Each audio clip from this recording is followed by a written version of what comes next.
السلام علیکم. Good to have you at Urdu audio books. حاضر خدمت ہے سمیرہ حمید کی تصنیف ولی سے افسانہ نمبر 12 محب رب. بصرہ شہر میں قندیلوں کی روشنی حاکم شہر کے اس باغ کو رات کا وہ آسمان بنا رہی ہیں جسے روشنی کے لیے 14ویں کے چاند کی ضرورت نہیں رہی تھی. طلحہ بن مراد کے یہاں دعوت عام کا اہتمام تھا. سارا شہر موجود ہے، کیا امیر کیا غریب. اگر کوئی موجود نہیں تھا تو وہ یقیناً کم نصیب تھا. جو زیادہ خوش نصیب ہیں وہ چاروں باغ کے ایک روشن حصے میں کھڑے باتیں کر رہے ہیں. حاکم شہر. اس نے شہر کو زمین کا ٹکڑا نہیں رہنے دیا، جنت کی زمین بنا دیا ہے. محمد صالح یہ نوجوان تاجر ہے. چند دن گزرے یہ سفر سے واپس آیا ہے اور اپنے ساتھ کئی دلچسپ قصے لایا ہے. یہ لوگوں میں اپنی حصے مزاح کی وجہ سے بھی مقبول ہے. طلحہ اس کا قریبی دوست ہے، اسی لیے دعوت کا اہتمام اس کی واپسی پر رکھا گیا. معروف عالم دین. یہ علم کے اس سمندر کی مانند ہیں جس میں عقل و شعور کے خزانے سیپیوں میں موتیوں کی طرف موجود ہیں. اس برگزیدہ ہستی نے اپنی زندگی تبلیغ کے لیے وقف کر دی ہے. اور پھر ہیں شہر کے معزز دانا و طبیب شفا. ان کا ایسا جادو ہے جیسے وہ نیند میں بھی کر سکتے ہیں. نوجوان تاجر نے اپنا قصہ تمام کیا اور مشروب کی طلب میں آس پاس نظریں دوڑائیں. یہ یقیناً اتفاق نہیں تھا کہ اس کی نظر ایک بدحال فقیر پر جا ٹھہری. فقیر اس شہر کا نہیں تھا، وہ اتنی بڑی دعوت سے مروب بھی نہیں تھا. بے نیازی سے کھا رہا تھا اور یہی قابل غور تھا. اس کے شانے سے کپڑے کا تھیلا لٹک رہا تھا. تاجر کو اس کے تھیلے میں دلچسپی ہوئی کہ وہ جھانک کر اس میں دیکھ سکے. وہی تاجروں کی فطرت کے شاید کوئلے میں ہیرا دبا ہو. اچھے فقیر ہو، دنیا کا سامان ساتھ لے کر گھوم رہے ہو. فقیر کے قریب موجود شخص نے مذاقاً تھیلے کی طرف اشارہ کیا. اپنی انگلیاں چاٹ کر فقیر اٹھ کر کھڑا ہو گیا. دنیا کا سامان نہیں ہے اس میں. پھر کیا ہے؟ وہ مذاق کو طویل کرنا چاہتا تھا.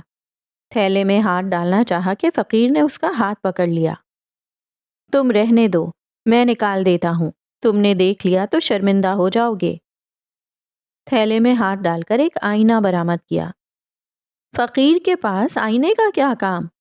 آدمی ہنس دیا اور آئینے والا بھی. میرا یہی کام ہے، کہہ کر آئینے کو واپس رکھنا چاہا کہ معصوم صورت تاجر نے بڑھ کر اس کا ہاتھ روک لیا. آئینے بیچتے ہو؟ دکھاؤ کیا خاص بات ہے اس میں. وہ تیزی سے چل کر اس کے قریب آ چکا تھا. بیچتا نہیں ہوں جوان. فقیر کی ذات اندیشوں سے آزاد تھی. وہ انسان نہیں ہو سکتا تھا. ایک ہی آئینہ ہے. اس بات میں سر ہلا دیا اور جانے لگا. میں نے کہا دکھاؤ مجھے، ایسا کیا خاص ہے اس میں. سولے نے اسے اپنی ضد بنا لیا تھا. روشنی اور آگ یکجا ہو. ایسے فقیر نے تاجر کی طرف دیکھا. کئی لمحے گزر گئے. وہ خاموش رہا اور پھر خاص کہ یہ اندر کا اصل دکھا دیتا ہے. اس کی آواز کا جلال جہاں تک سنا گیا وہاں تک سناٹا پھیل گیا. تم سے ایسی ہی کسی بات کی امید تھی. اب کہو گے سور پھونک دیا گیا جسے تم نے سن لیا. زمین ریزہ ریزہ ہونے والی ہے، قیامت آنے ہی والی ہے. مذاق شروع کرنے والے نے اسے جاری رکھا. فقیر نے مذاق کرنے والے کی طرف مسکرا کر دیکھا. ہر پیدا ہونے والا اپنی قیامت ساتھ لے کر پیدا ہوتا ہے. اس نے قہقہا لگایا. دیکھا، میں نے کہا تھا، میں ان فقیروں کو جانتا ہوں. سولے نے سرد نظر سے قہقہا لگانے والے کو دیکھا. وہ خفت سے خاموش ہو گیا. اصل سے تمہارا کیا مطلب ہے؟ کھال کے اندر کا حال، وہ سونا ہو یا چاندی، سیاہ ہو یا خاک. تاجر کے تینوں دوست چل کر اس کے قریب آ کر کھڑے ہو گئے. چھوڑیں، بیچارہ پاگل لگتا ہے. اپنے دل کی تسلی کے لیے کسی نے کہہ دیا. تم اس شہر سے نہیں ہو، یہ الٹی سیدھی باتیں ہی تمہارا پیشہ ہے. حاکم شہر نے کہا. بہتر، جیسا آپ سمجھیں، مجھے اجازت دیں۔ وہ آگے بڑھ گیا۔ تاجر نے پھر بڑھ کر اس کا راستہ روک لیا۔ اپنی باتوں کی وضاحت کر کے جاؤ۔ وہی تاجر کا قصے کہانیاں جمع کرنے کا شوق۔ جانے دو صالح، یہ لوگ اپنی باتوں کی کمائی کھاتے ہیں، تم ان کے دماغ کا فطور نہیں سمجھتے، یہ انسان کی نفسیات سے کھیلتے ہیں۔ جلد ہی یہ ہمیں یقین دلانے میں کامیاب ہو جائے گا کہ اس کے پاس کئی کرامات ہیں۔ جب یہ ہمیں لوٹ کر جا چکا ہوگا تب ہمیں ہوش آئے گا کہ یہ صرف ایک پیشہ ور تھا جو نقالی کی کمائی کھاتا ہے۔ حاکم شہر نے کہا، آپ کی باتیں درست ہیں، کیا اب میں جا سکتا ہوں؟ وہ حاکم شہر تک کے روب میں بھی نہیں تھا۔ حاکم شہر نے اشارہ کیا کہ اسے جانے دیا جائے، مزید اس سے کوئی بات نہ کی جائے۔ کھانے کا شکریہ ادا کر کے فقیر وسیع باغ کی روش پر چلنے لگا۔ یہ ایسی کامل خاموشی کا عالم تھا جس میں انہیں بھی سور کی آواز سنائی دی۔ اپنے آئینے کی وضاحت کر کے جاؤ، صالح پیچھے سے چلایا۔ حاکم شہر نے ملامتی نظر سے اپنے دوست کی طرف دیکھا کہ کیوں کم حیثیت خپتی لوگوں سے الجھ رہے ہو، تمہیں یہ زیب نہیں دیتا کہ انہیں اتنی اہمیت دو۔ میں وضاحت کر چکا ہوں، حقیقت حال معلوم کرنی ہے تو اس آئینے کے سامنے کھڑے ہو جائیں۔ فقیر نے اپنی جگہ پر رک کر صالح کی طرف گھوم کر کہا۔ تھیلے میں سے آئینہ نکال کر ہاتھ میں بلند کر لیا۔ سناٹا، خاموشی۔ تاجر نے اپنے دوستوں کی طرف دیکھا اور پھر ان لوگوں کی طرف جو اسے ہی دیکھ رہے تھے کہ جواب دو اب۔ کیا اس شہر میں کوئی ایسا جرأت مند نہیں ہے جو اپنا سیاہ سفید دیکھ سکے، ایسا سچا جو اپنا جھوٹ سننا چاہے؟ فقیر کی یہ للکار کسی کو بھی اچھی نہیں لگی۔ وہ زیر لب مسکرا رہا تھا۔ یہ بھی میں دیکھنا چاہوں گا، حاکم شہر نے بلند آواز سے کہہ کر صالح کی عزت رکھی۔ وہ ایسا ہی جرأت مند تھا۔ میں بھی۔ علم کے سمندر نے پیچھے رہنا پسند نہیں کیا۔ مجھے بھی یہ اعتراض نہیں۔ شفا کا جادو کھیلنے والے کو ہر برتری عزیز تھی۔ نوجوان تاجر نے تینوں دوستوں کی طرف دیکھا اور پھر فقیر کی طرف۔ اس کا دل سکڑ کر رہ گیا۔ یہاں سارا شہر اور شہر کے معززین موجود ہیں۔ ایسا کیا ہے جس کا ظہور ہونے والا ہے؟ میں بھی، تاجر نے بھی کہہ دیا، جبکہ وہ جانتا ہے کہ جلد ہی اس کی شادی ہونے والی ہے اور اس کا ہونے والا سسر اسی دعوت عام میں موجود ہے۔ آئینہ کیا بتاتا؟ سارا شہر بتانے کے لیے تیار تھا کہ وہ چاروں کون تھے۔ نیک فطرت اور باعمل لوگ۔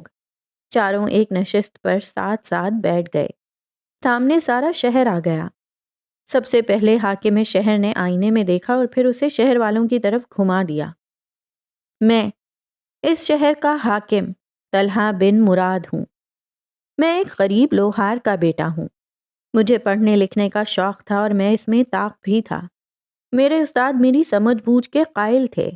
اپنی محنت اور لگن سے میں چھوٹے سرکاری عہدوں سے ترقی کرتا ہوا شہر کا حاکم بن گیا۔ مجھے غربت اور مشکل زندگی سے نفرت تھی، اسی لیے سب سے پہلے میں نے شہر کی غربت مٹانی شروع کر دی۔ لوگوں کی آسانی کے لیے کنویں بنوائے، مسافروں کے لیے مسافر خانے، کسانوں کے لیے زرعی ساز و سامان کی فراہمی اور تاجروں کے لیے سرکاری کارواں کی سرپرستی شروع کر دی تھی۔ کھانے پینے اور عام استعمال کی چیزوں کو رعایتی قیمت پر عام کر دیا۔ شہر میں مدرسوں کی کمی ختم کر دی۔ کوئی صاحب علم ایسا نہیں تھا جسے کتابیں اور کتب خانے میسر نہ ہوں۔ دنیا بھر کی نایاب کتابوں سے کتب خانے بھر دیے۔ علاج معالجے کا ایسا انتظام قائم کیا کہ پچھلے 7 سالوں سے اس شہر میں کوئی وبا نہیں پھوٹی۔ مجھے اس پر فخر ہے کہ میں نے شہر کو جنت نظیر بنا دیا ہے۔ ایک دن میں شہر کے دورے پر نکلا اور یہ پہلی بار تھا۔ شہریوں نے مجھے دیکھ کر خوشی سے چلانا شروع کر دیا۔ وہ میرا ہاتھ چومنے لگے، میری تعریف میں ردب الرسان ہونے لگے۔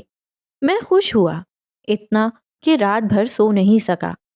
مجھے ایسا لگا کہ میں شہر کا نہیں، ان کا حاکم اعلیٰ ہوں۔ ان کی خوشیاں اور اطمینان میری ہی وجہ سے ہے۔ اگر میں نہ ہوتا تو یہ غربت کے مارے ہوتے، پریشانیوں اور مصائب میں گھرے بدحال لوگ ہوتے۔ چند دن بعد پھر شہر کے دورے پر نکلا اور شہریوں کو اپنے انتظار میں بے تاب پایا۔ وہ میرے نام کے نعرے لگانے لگے۔ ان کی عقیدت دیکھ کر میں سمجھ گیا کہ اگر میں اشارہ کر دوں تو یہ سب اپنی گردنیں کٹوا دیں۔ ایک دن سرے راہ مجھے وہ خپتی بڈھا ملا جو سارے شہر کی رہنمائی کرتا پھرتا تھا۔ میں اس کے وعظ سے عاجز آ چکا تھا۔ وہ آئے دن میرا راستہ روک کر کھڑا ہو جاتا تھا، ورنہ مجھے لمبے لمبے خط لکھتا تھا۔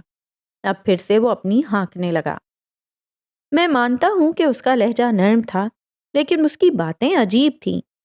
پھر وہ غصے میں آ گیا کہ میں ایک ایسا فرعون ہوں جو لوگوں کا پیٹ بھر رہا ہے اور اپنا نفس۔ کیا میرے آیا کے حق میں کام نہیں کر رہا؟ مجھے اس کی نصیحتیں زہر لگ رہی تھیں۔ جو کام اللہ کی خوشنودی کے علاوہ کیا جائے وہ نفس کی اطاعت ہوتا ہے طلحہ۔ بھوکوں کو کھانا مل رہا ہے، جاہلوں کو علم، گھروں میں رزق کی فراوانی ہے، ظلم ناانصافی کا بازار ٹھنڈا ہے، چور و چکے میرے نام سے ڈرتے ہیں، کسی میں اتنی جرت نہیں کہ شہر کا امن و امان تباہ کر سکے۔ نیت کا کھوٹ عمل کا سمندر سیاہ کر دیتا ہے۔ تم جانتے ہو کہ اعمال کا دار و مدار نیتوں پر ہے۔ تمہارے کھرے عمل تمہاری نیت کے کھوٹ میں بہہ رہے ہیں۔ اللہ کے محبوب صلی اللہ علیہ وآلہ وسلم نے دولت اور شہرت کی محبت کو دو بھیڑیے قرار دیا ہے۔ اب تم یہ سب لوگوں کی فلاح کے لیے نہیں، اپنی تعریف اور برتری کے لیے کر رہے ہو۔ تم خود کو حاکم اعلیٰ ماننے لگے ہو۔ شیطان تم پر نقب لگا کر تمہیں اچھی طرح سے بہلا چکا ہے۔ تمہارا نفس شیطان کے ساتھ مل کر سازشیں کر رہا ہے۔ توبہ کرو طلحہ۔ کیسی توبہ جب میں نے کچھ کیا ہی نہیں؟ میں نے قہقہا لگایا۔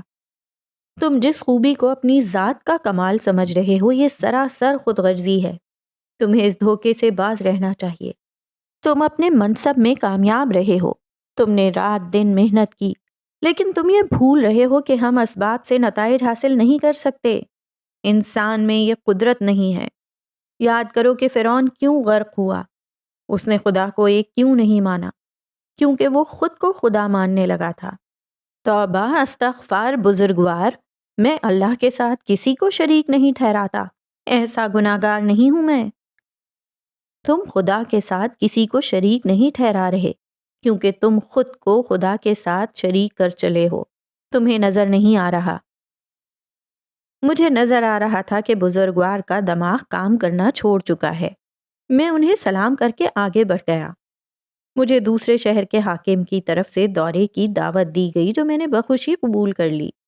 اس شہر میں میرا استقبال ایسے ہوا کہ سارا شہر میرے نام کی پکار سے گونج رہا تھا۔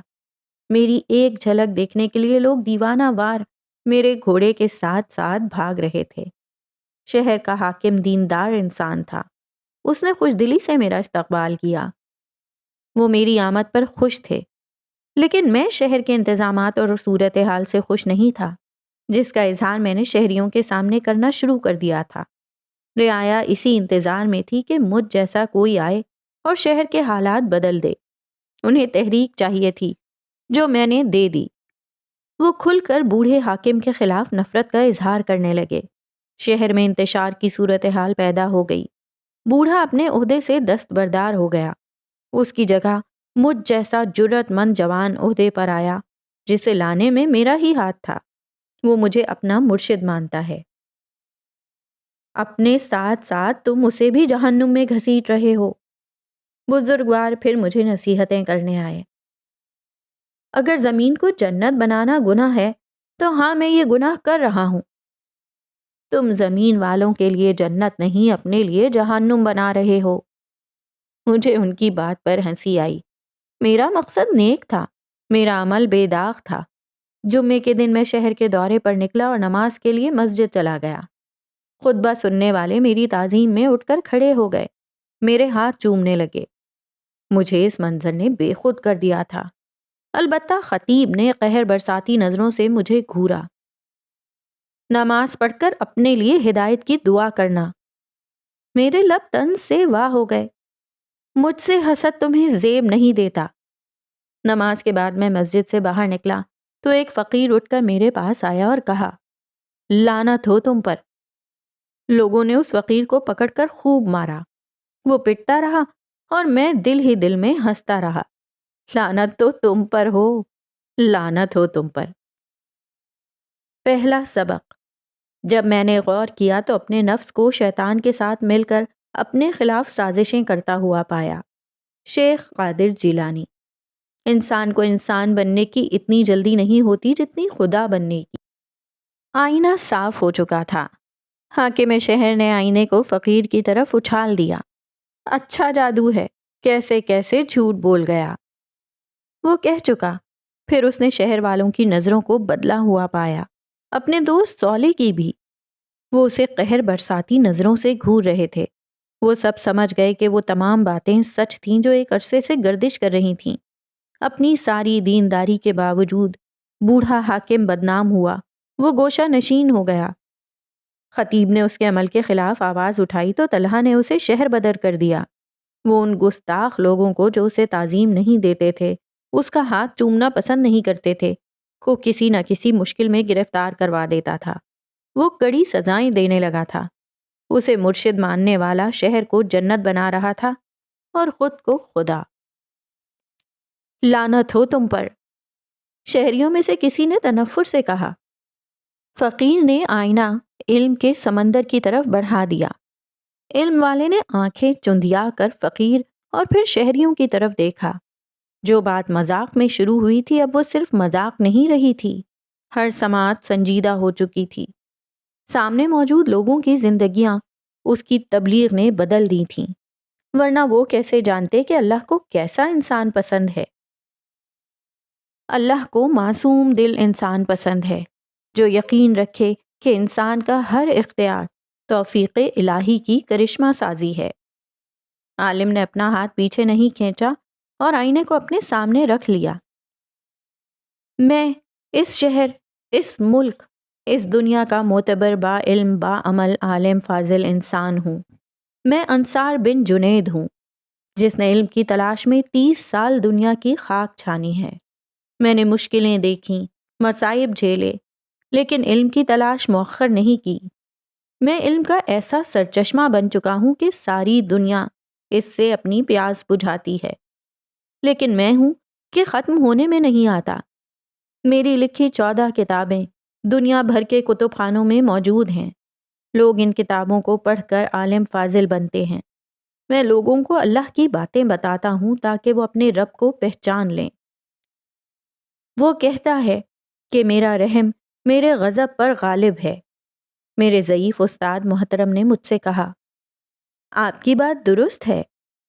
دراصل یہ استاد میری شہرت سے خائف رہتے تھے، لیکن تم اللہ کو صرف قہار ثابت کرنے پر کیوں بضد ہو؟ کیا وہ قہار نہیں ہے؟ قہار رب کی صفت ہے، پورا رب نہیں جنید۔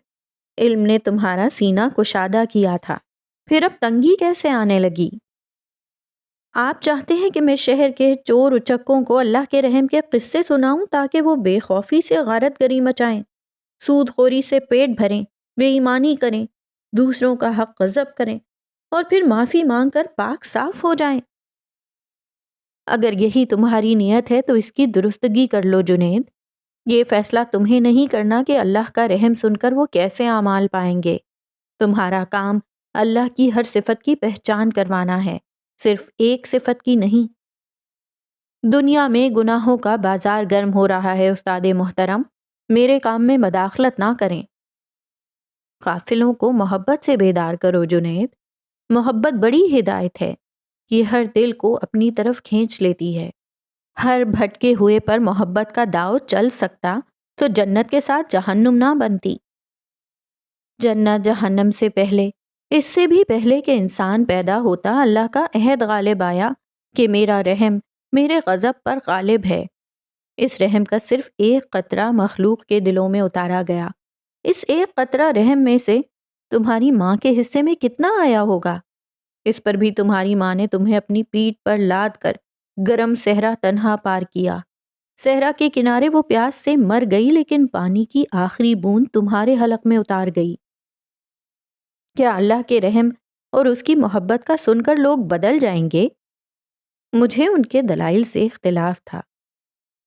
اگر میں تمہاری گردن پر تلوار رکھ دوں تو کیا تم خدا کو چھوڑ کر مجھے اپنا خدا مان لو گے؟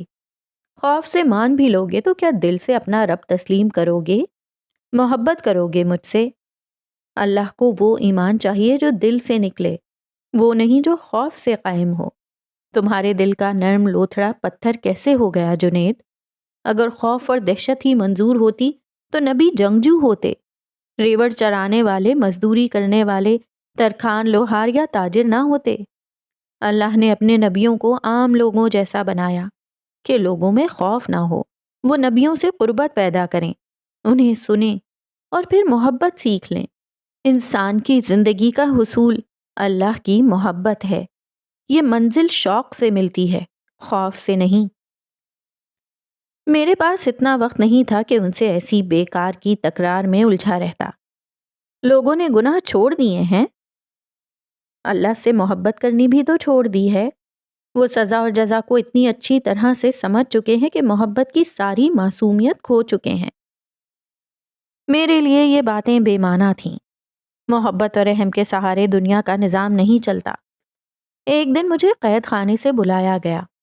سزائے موت کا ایک قیدی مجھ سے ملنا چاہتا تھا۔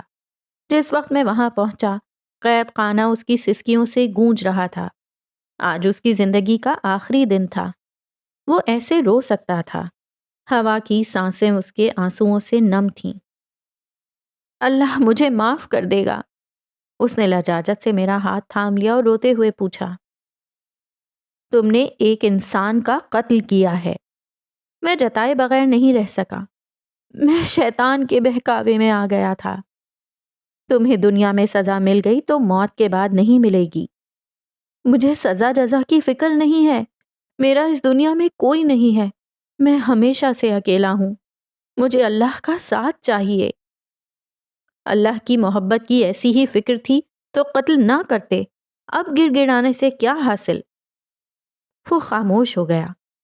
میں نے خود کو کوتوال کے حوالے کر دیا۔ میں اپنے عمل پر شرمندہ ہوں۔ وہ زیر لب بڑبڑانے لگا، کیا مومن اور قاتل برابر ہو سکتے ہیں؟ میں اس کی بڑبڑاہٹ سے چڑ گیا۔ میں دیکھ سکتا تھا کہ قید خانے کے بہت سے قیدی ہماری بات چیت دلچسپی سے سن رہے ہیں۔ اگر میں اپنا رویہ نرم کرتا تو ان قیدیوں پر برا اثر پڑتا، پھر تو ہر انسان گناہ کرتا، توبہ کرتا اور ایسے گناہوں کا بازار ہی گرم رہتا۔ تم نے اللہ سے اپنی محبت کھو دی ہے۔ بہتر ہے دعا مانگو کہ اللہ تمہیں جہنم کی آگ سے بچا لے۔ مجھے جہنم سے ڈر نہیں لگ رہا، میں سچ کہہ رہا ہوں، میرا یقین کریں۔ چپ کر جاہل، چپ ہو جا۔ وہ وحشت سے میری طرف دیکھنے لگا۔ اس کی آخری امید بھی دم توڑ گئی۔ اگلے دن اس کا سر قلم کر دیا گیا۔ 2 دن بعد وہ مجھے خواب میں نظر آیا۔ وہ خوش اور مطمئن تھا۔ پھر اس نے غصے سے میری طرف اشارہ کیا۔ اللہ ایسا رحم کرنے والا ہوگا، مجھے یقین ہوتا تو بھوک کے خوف سے چوری نہ کرتا، چوری کے ظاہر ہو جانے کے خوف سے قتل نہ کرتا۔ وہ پھر بھی میری دعائیں سنے گا۔ میں ہر سانس توبہ کرتا۔ جتنا میں کر سکا اس پر اس نے مجھے اپنے رحم سے مبرہ نہیں رکھا کہ میں نے اسے پا لیا، لیکن تم اسے کیسے پاؤ گے؟ میں نے اس خواب کو اپنے ذہن کا فطور جانا۔ میں اپنی تبلیغ میں مصروف رہا اور قریبی شہر میں طوائفوں کے پاس گیا۔ انہوں نے توبہ تو نہیں کی، لیکن ڈر کر رونے لگیں۔ شہر واپسی پر سرائے میں مجھے ایک دوسری طوائف ملی۔ وہ اپنے شہر سے بھاگ آئی تھی۔ میں نے اللہ کے لیے یہ پیشہ چھوڑ دیا ہے، میری رہنمائی کریں۔ وہ میرے قدموں میں بیٹھ گئی۔ تم نے توبہ کی؟ میں نے پورے دل سے توبہ کی ہے۔ پھر وہ ایسی باتیں کرنے لگی جیسے توبہ کرتے ہی وہ اللہ کی محبت کی مستحق قرار پا گئی ہو۔ پہلے میں ضبط سے سنتا رہا، لیکن جب وہ بار بار یقین سے کہتی رہی کہ اللہ اس سے محبت کرتا ہے، اسی لیے اسے ہدایت دی، اپنے راستے پر چلنے کی ہمت عطا کی، تو میں نے اپنے دل میں حسد کی چنگاری محسوس کی۔ میں نے 30 سال در بدر کی خاک چھانی، لوگوں کو اللہ کی طرف بلایا۔ اللہ کی محبت پر سارا حق میرا تھا۔ وہ نا ہنجار نا پاک توبہ پر جہنم سے تو بچ سکتی ہے، لیکن اللہ کی محبت پر حق کیسے رکھ سکتی ہے؟ یہ پیشہ میں نے اللہ کے لیے چھوڑا، نہ جنت کے لالچ میں نہ جہنم کے خوف سے۔ وہ بولتی رہی۔ مجھے اس سے کراہیت آئی کہ ایک ناپاک زبان بار بار میرے رب کا نام لے رہی ہے۔ خدا بھی مجھے ایسے ہی دیکھتا ہوگا۔ میری تحقیر بھری نظروں نے اسے افسردہ کر دیا۔ میں نے جواب دینا ضروری نہیں سمجھا۔ وہ شکستہ دل اٹھ کر چلی گئی، جیسے شدت غم سے مر جائے گی۔ آئینہ دھواں دھواں ہو گیا۔ طوائف کی سسکیاں ان کا دل بوجھل کرنے لگیں۔ ان کے دل اس تڑپ سے آشنا ہوئے جو گناہ کی دلدل میں مستقیم کی طرف کھینچتی ہے، رب کی طرف۔ وہ اس حقیقت کے گواہ بھی ہوئے کہ جو دل، جو زبان، جو کلام اللہ کے رحم کو چھپاتا ہے وہ ظلم کرتا ہے۔ جو اللہ کی محبت سے پہلے قہر کا راستہ دکھاتا ہے وہ دوسرا بڑا ظلم کرتا ہے۔ جو ہدایت سے پہلے لعنت کا، جزا سے پہلے سزا کا، رحم سے پہلے قہر کا، محبت سے پہلے بیزاری کا بتائے گا، اللہ اس سے بیزار ہوگا۔ دوسرا سبق، قیامت کے دن اللہ فرمائے گا کہ میری ذات سے محبت کرنے والے آج کہاں ہیں؟ آج میں انہیں عرش کے سائے میں رکھوں گا۔ آج میرے سائے کے علاوہ کسی چیز کا سایہ نہیں ہوگا۔ الحدیث مسلم۔ سب کی نظریں نوجوان تاجر کی بے چینی کا طواف کرنے میں مصروف رہیں۔ وہ پسینہ پسینہ ہو رہا تھا۔ اس کی گھبراہٹ دیکھ کر یقین ہوتا تھا کہ اس کی دال ضرور پوری ہی کالی ہے۔ آئینہ شہر کے طبیب حکیم کے سامنے آیا۔ وہ چاہتا بھی تو انکار نہیں کر سکتا تھا۔ اب وہ پیچھے ہٹتا تو لوگ اسے اس سے کہیں زیادہ گناہ گار مانتے جتنا وہ ہوتا۔ پھر میں نے کیا ہی کیا ہے، اس نے سوچا۔ میں خدا نہیں بنا، لوگوں کو قہر سے نہیں ڈرایا۔ میں نے بیماروں کی تکلیف کا سامان کیا، ان کی تندرستی کی دعائیں کی۔ آئینے میں دیکھ کر اس کا رخ شہریوں کی طرف گھما دیا۔ میں حکیم عقیل بن شیراز ہوں۔ اس شہر کا شاید ہی کوئی ایسا انسان ہوگا جو مجھے نہیں جانتا ہوگا۔ کیا بادشاہ، کیا فقیر، کیا مسافر، کیا پردیسی، سب میرے ہاتھ سے شفا پا چکے ہیں۔ میں نے کچھ ایسی جڑی بوٹیاں دریافت کی ہیں جن کے خواص مجھ سے پہلے کوئی نہیں جانتا تھا۔ میں نے ان سے حکمت کا عرق نچوڑ لیا ہے۔ بصرہ سے دور ایک شہر میں وبا پھوٹی تھی۔ لوگوں کی آنکھیں پھول جاتی تھیں اور ان سے خون رسنے لگتا تھا۔ کچھ اندھے بھی ہو گئے تھے۔ میری تیار کردہ دوا وہاں معجزے کے نام سے مشہور ہو گئی تھی۔ انعام کے طور پر مجھے لوگوں نے کیا کچھ نہیں دیا، کئی اعزازوں سے نوازا۔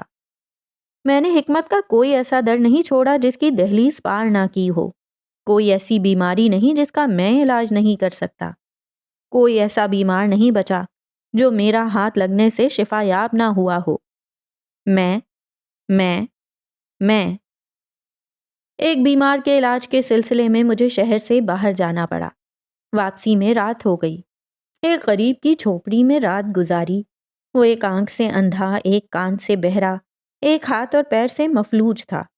یہ میرے لیے حیران کن تھا۔ اس کی بیماری کی نوعیت دیکھنے کے لیے میں نے اس کا جائزہ لینا چاہا تو اس نے میرا ہاتھ جھٹک دیا۔ میں تمہیں ٹھیک کر سکتا ہوں، فکر نہ کرو۔ مجھے اس کا ہاتھ جھٹکنا برا لگا۔ مجھے ہاتھ نہ لگانا، رات گزارو اور صبح ہوتے ہی نکل جانا۔ اس کی نخوت نے مجھے طیش دلا دیا۔ تمہارے غصے کی وجہ سمجھ سے بالا تر ہے۔ جو خود کو ٹھیک نہیں کر سکتا وہ مجھے کیا کرے گا؟ کیا تمہارا دماغ بھی بیمار ہے؟ میں نے ناپسندیدگی ظاہر کی۔ میں بیمار کو ٹھیک کرتا ہوں، میں دوا بناتا ہوں، میں نے جڑی بوٹی ڈھونڈ نکالی، میں شفا دیتا ہوں۔ میں اس نے میرے لہجے کی نقل اتاری تو مجھے ہنسی آ گئی۔ خدا بیماروں کے علاج کے لیے زمین پر نہیں آتا، وہ کسی نہ کسی کو ذریعہ بناتا ہے۔ تم خود کو ذریعہ نہیں کل سمجھنے لگے ہو۔ اگر تم ایسے ہی کامل ہو تو بتاؤ تکبر کا علاج کیا ہے؟ میں تمسخر سے ہنس دیا۔ اس کا تو پتہ نہیں، لیکن پاگل پن کا علاج ہے۔ شہر پہنچتے ہی تمہیں دوا بھجواتا ہوں۔ میں نے اس پاگل کو دوا تو نہ بھجوائی، لیکن اپنی وہ دوائیاں جن کی شہرت 4 عالم میں تھیں بنانے میں مصروف رہا۔ عاجزی ظاہر کرتا، انکساری دکھاتا کہ بے شک اللہ ہی سب کو شفا دینے والا ہے، جبکہ دل ہی دل خود سے کہتا کہ یہ میں ہوں۔ کہ بیمار کو ہاتھ لگاؤں اور وہ اٹھ کر کھڑا ہو جائے؟ کون ہے جو بستر مرگ پر مرنے والے کو زندگی کی سانس دے؟ شہروں کو وبا سے چھٹکارا دلوائے؟ یہ میں ہوں کہ جنگل ویرانے جڑی بوٹیوں کی تلاش میں رات دن ایک کرتا ہوں۔ بے شک اللہ ہی کا کمال ہے، کہنا نہیں چھوڑا۔ میں نے قرآن کی مخصوص آیات یاد کر لیں اور دوران علاج دکھاوے کے لیے ان کا ورد کرنے لگتا کہ لوگوں پر میری بزرگی کا روب پڑے۔ پھر میں نے مخصوص طرز کا لباس پہننا شروع کر دیا کہ میری بزرگی کا روب قائم رہے، مجھے کراماتی سمجھا جائے۔ پہلے تم متکبر تھے، اب منافق بھی ہو گئے ہو۔ یاد رکھنا، اللہ نے جن لوگوں پر لعنت بھیجی ہے ان میں ایک منافق بھی ہے۔ کیسی منافقت؟ کہ وہی صاحب ہیں جو خود کو دانا بینا سمجھتے ہیں اور سارے شہر کے کان کو ترتے ہیں۔ تم زبان سے عجز و انکسار کا اظہار کرتے ہو، حقیقت میں اتراتے ہو کہ یہ سب تمہاری وجہ سے ہے۔ جس میں رائی کے دانے کے برابر غرور ہوگا وہ جنت میں داخل نہیں ہوگا۔ الحدیث۔ تم نے تو اپنی ذات میں غرور کے پہاڑ اکٹھے کر لیے ہیں۔ آپ مجھ سے بدگمان ہیں، مجھے اپنی ذات میں ایسا کچھ دکھائی نہیں دے رہا۔ تم خود کو حضرت عیسیٰ کی جگہ دیکھنا چاہتے ہو، کیا یہ غلط ہے؟ میں بری طرح سے چونک گیا۔ میرے اندر یہ خواہش موجود تھی کہ مجھے حضرت عیسیٰ جیسا کہا جائے کہ جیسے وہ صرف ہاتھ لگا کر بیماروں کو ٹھیک کر دیتے تھے، ایسے ہی میں بھی۔ عقیل، میری بات غور سے سنو۔ انسان بھٹک جاتا ہے۔ تم نے حکمت کے رازوں کی سرگردی میں زندگی گزار دی۔ تمہاری عمر دوائیں تیار کرتے گزری ہے۔ تمہارا بہک جانا غیر معمولی نہیں ہے۔ میں تمہیں یہی سمجھانے آیا ہوں کہ مخلوق کو نفع دینے والے عمل کی خوبی یہ ہونی چاہیے کہ اس پر سے اپنی قدرت کا تسلط ہٹا لیا جائے۔ عمل بھی ایک مسافر کی طرح ہوتا ہے، کتنا ہی اچھا کیوں نہ ہو، کبھی کبھی تھک کر بیٹھ جاتا ہے یا پھر بھٹک جاتا ہے۔ ان کی اس آخری بات نے مجھ پر کچھ اثر کیا۔ میں نے اس پر غور و فکر کرنا شروع کر دیا۔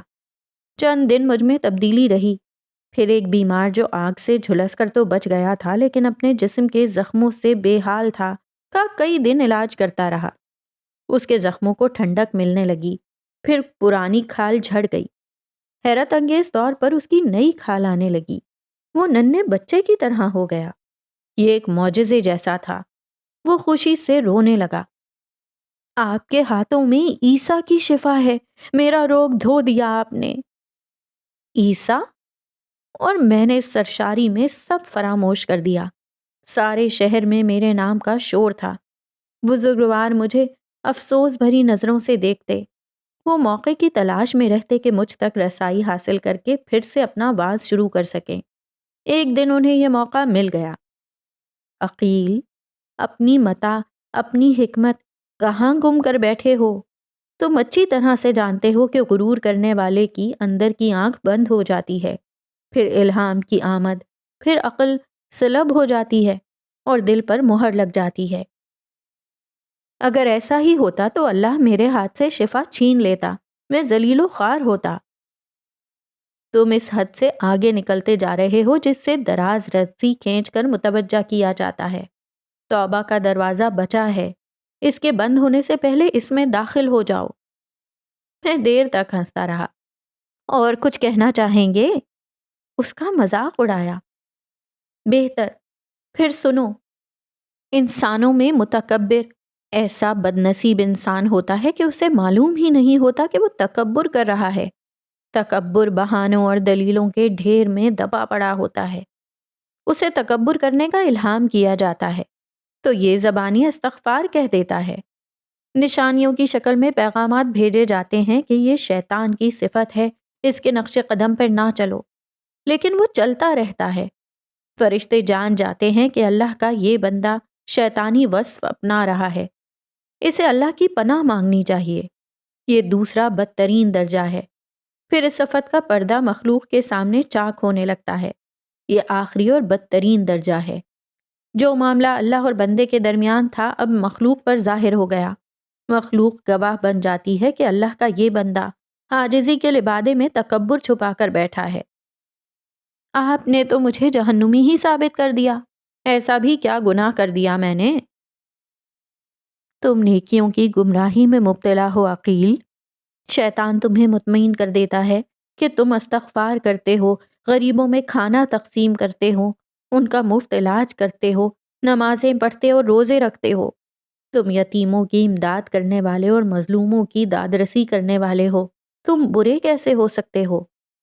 تمہاری پہاڑ نیکیاں، سمندر رحم دلی تمہیں جنت تک لے جائے گی۔ حقیقت یہ ہے کہ تمہارے تکبر کی کنکریاں تمہاری نیکی کے سمندر کو پی جائیں گی۔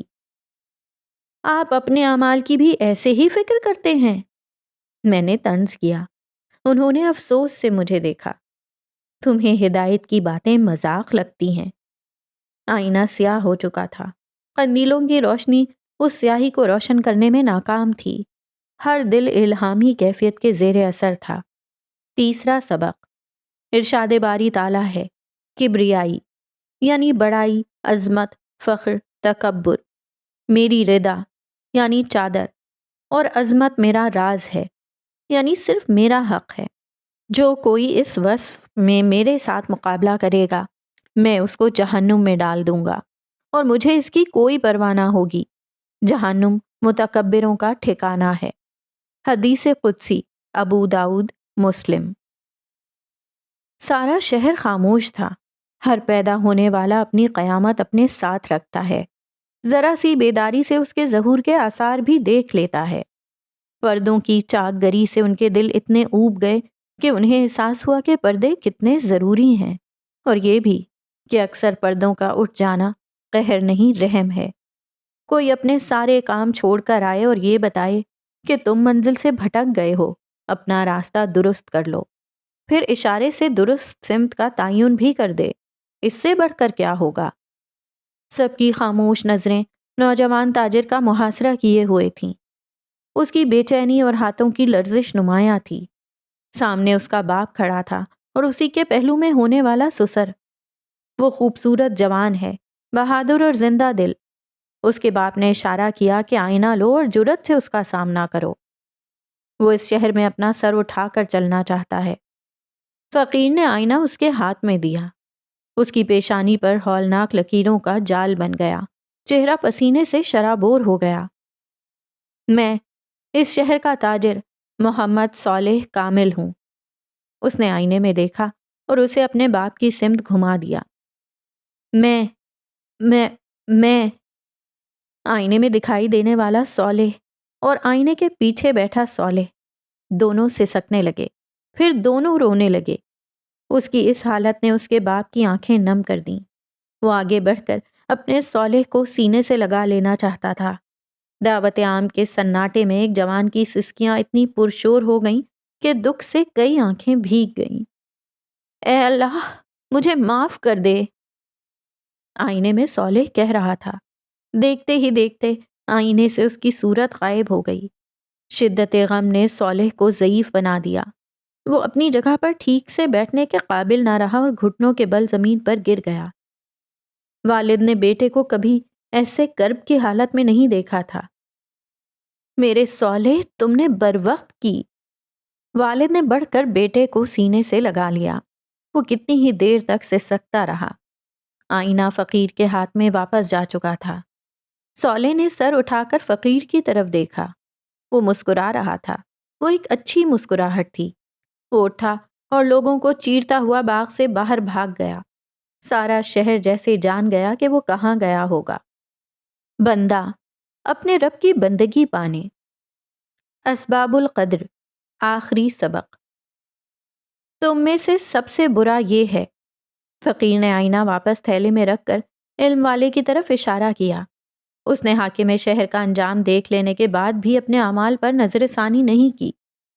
پھر اس نے حکیم عقیل کی طرف اشارہ کیا، اور یہ بدترین ہے، جس نے دو کا انجام دیکھ لینے پر بھی میں ہی سوچا۔